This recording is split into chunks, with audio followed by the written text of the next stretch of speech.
Guys, it's Stu from Stuart Scale Models, and tonight's inbox review is of the Eurofighter Typhoon, specifically the twin seat version. Now, I will admit, I actually ordered this around about a week ago and just got it in today.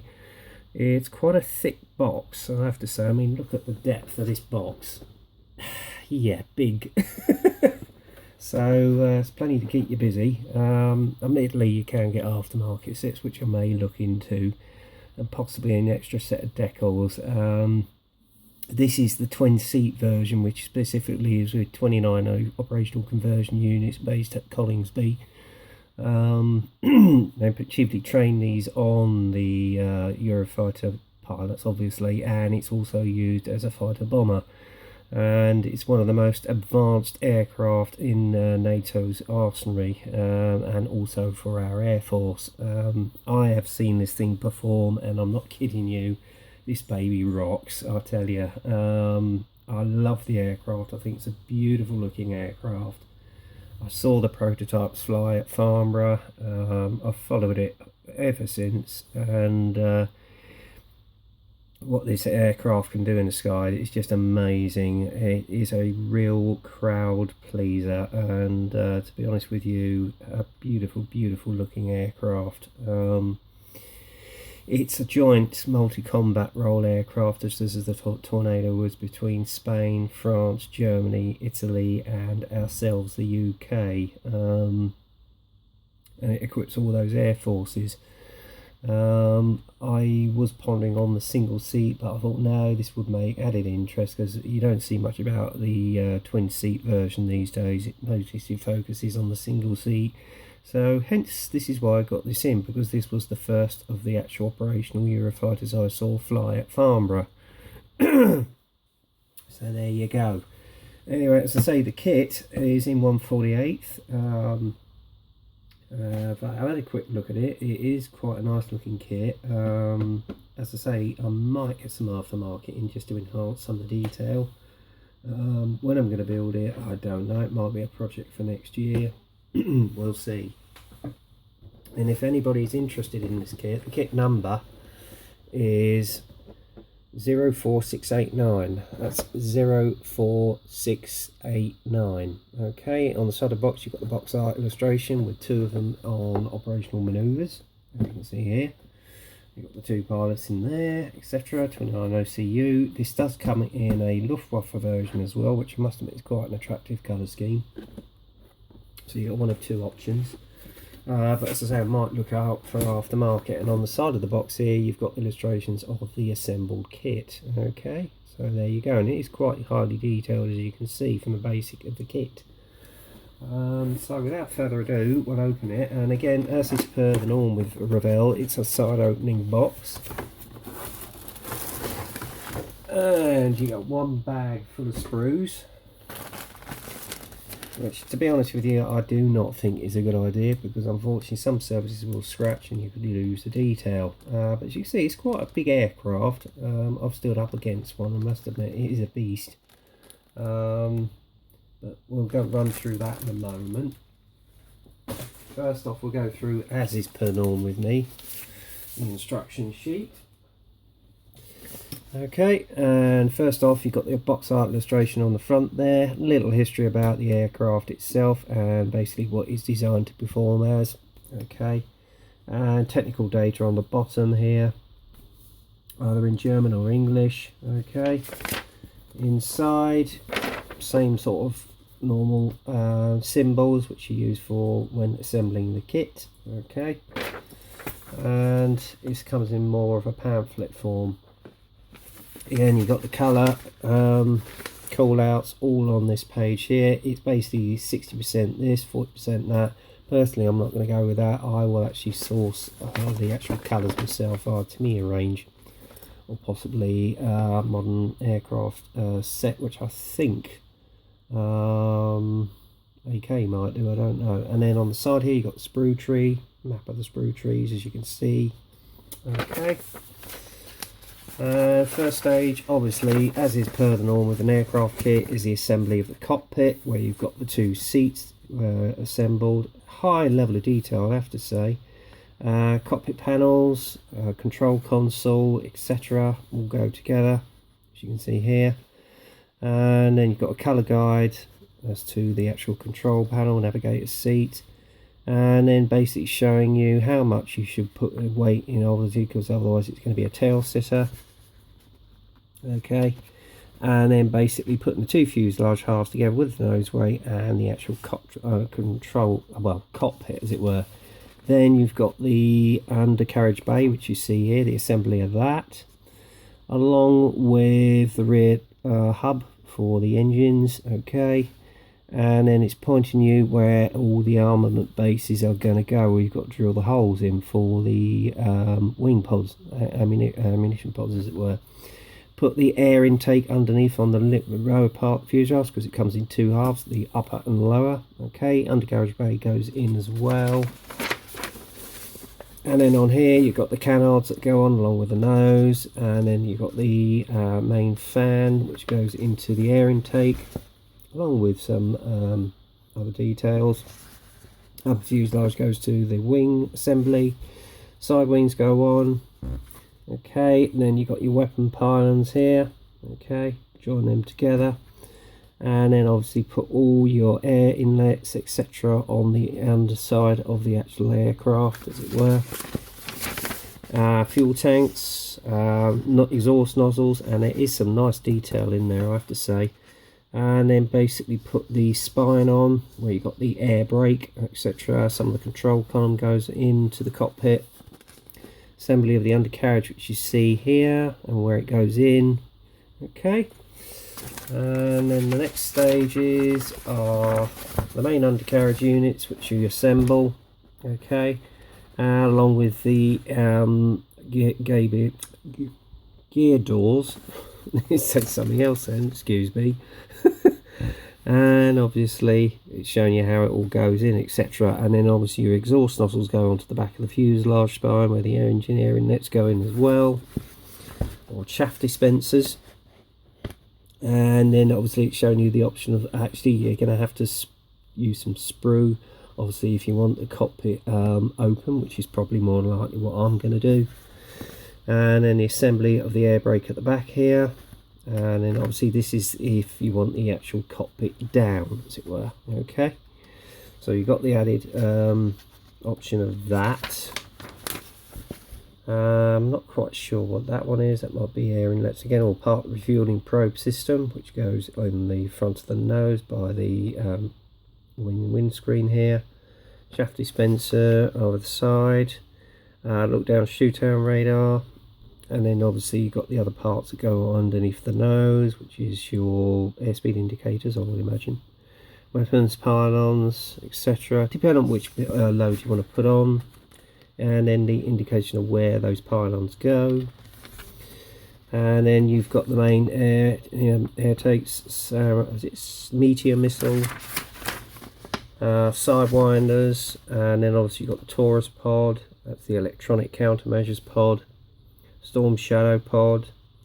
Okay, it depends on which option you're going to go for, and then obviously it tells you where the various weapons go underneath the wing, etc. Okay, again it's up to you which one you want to do. Okay, then we're coming to the colour call outs, and obviously you've got a hell of a lot of stencils to put on, and that's going to keep me busy, I can tell you.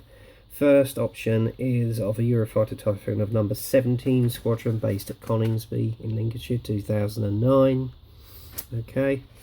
Second option, which is quite colourful, nice tail insignia, is of the Luftwaffe, which is 73 General Steinhoff, Lag, Germany, 2009, or Jagdgeschwader 73. Okay. Basically the same sort of colour call out, light ocean grey, etc, etc. Okay, and then obviously you've got the colour call outs for your weapons pylons, whichever weapons load you're going to choose to put on the aircraft. Okay, so that's that. Now comes the most interesting part. I'm going to show you the decals. Quality of them is beautiful. Nice matte sort of texture to them. I am quite tempted to do the Luftwaffe one actually with this tail insignia, but my loyalties are going towards the 17 Squadron one, to be honest with you. But as you can see, I've got a heck of a lot of stencils to put on, so that is going to keep me mightily busy. Yeah, anyway, it'll be worth it. Right, let's open up and see what we've got. Okay. Right, as I say, we've got a stack of sprues here. Oh, hang on, you've got bags within bags. Ah, now that is more like it. Well done, Revell. Although you have got some loose parts here. I'm not going to take them all out of their bags, unfortunately, because obviously I don't want to lose parts. But as you can see here, the level of detail on it is absolutely superb. This is the rear spine where the air brake goes. Nice panel line detail, not too harsh, very nice and subtle, crisp and clear. So that looks very nice. That's your air brake, and the detail on the control column here is beautifully caught. And then obviously you've got your navigator station here with the main control panel. High level of detail on the seats as well. I have to say I'm quite impressed. So I don't really think you're going to need all that much aftermarket, but again, it's up to you how you go for it. But they're beautifully, crisply, clearly moulded, and then obviously you've got some of the gear bay doors. Well, this is actually some of the bulkheads on the main undercarriage bay. Very nicely, crisply moulded. Again, the level of detail on this is fantastic, so they obviously have done their research on this. Really nicely done. So that's that. And then obviously you've got your cockpit panels here. I can't see a lot through through this. I'm going to take them out, I think, so we can have a look. I can reseal this, so it's not a problem. Let's have a look. It's a bit fiddly to get these out. We'll have to be very careful. Ah, here we go. Oh, this is gorgeous. Beautifully clearly moulded.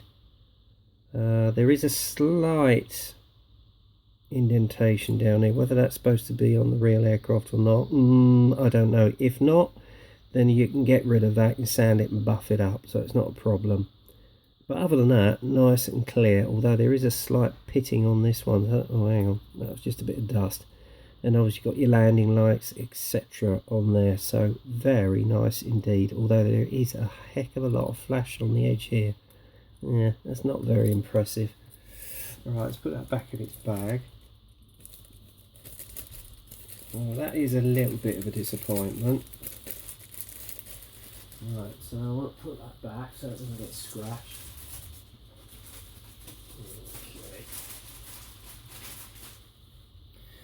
And then the main sprue is obviously the wing sprue. If I get it around the other way, again, very nicely done. Oh, sorry about the bell, I think the battery's getting a bit low, sorry about that. But again, very nicely caught, very nice recessed panel detail. That come up nice with the wash and with weathering the chaff dispensers you've got here, which is very nicely caught. And there's a little bit of burring on the top wing, which is a bit of a disappointment, but by the time you get that prime, that should go. Okay, and then obviously you've got your exhaust nozzles here. Okay, and inside the actual exhaust chambers, I don't know if you can see it, there's some nice detail in there, guys. So that's quite nice. The wheel hubs are very nicely caught as well. Unfortunately, they are in two halves and they're not weighted, so I might have to go for aftermarket on that again. And yep, not bad. I wouldn't say they were brilliant, but not bad. Okay, pop that back in the bag. There we go. Fuselage halves. Again, nice detail on there, which you can actually pick out. So very nicely done, guys. Nice panel lines here. That should look really nice with a wash. Okay, and that's obviously where your gun goes. Again, the detail on the main control front cockpit panels is nicely caught. There is a little bit of flash on the air inlets here, which is a bit disappointing. Other than that, not bad actually. And there's obviously the nose. This is part of your undercarriage bay unit there. Might need a little bit of aftermarket on that, possibly just to upgrade it a bit. But generally not bad. I wouldn't say it's brilliant, but it's not bad. Okay.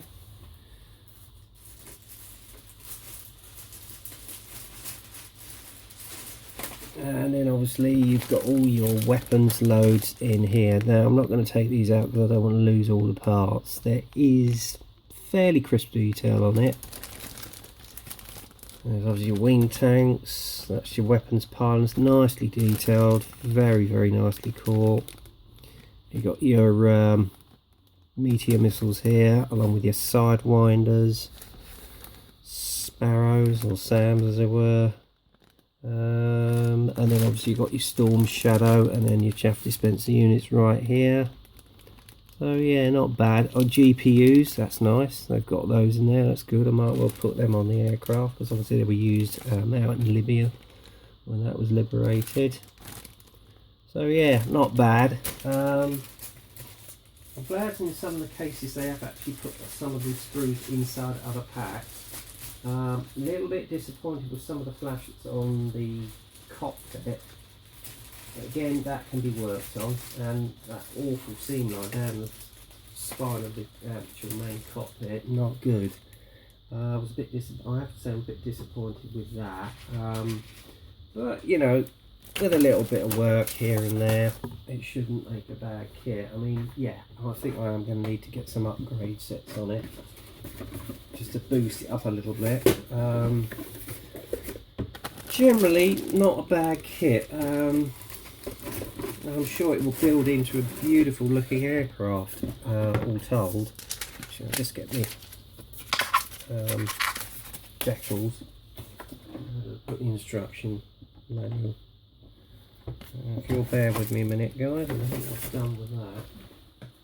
Where did I put that? Oh well, I'll find it. But as I say, generally not a bad kit.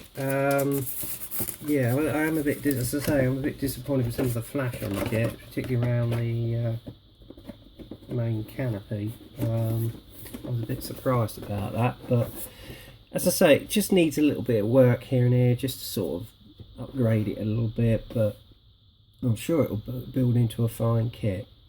Anyway, that's my inbox review of Revell's 148th Eurofighter Typhoon twin seat version. So I hope you enjoyed it. Leave your comments and subscribe.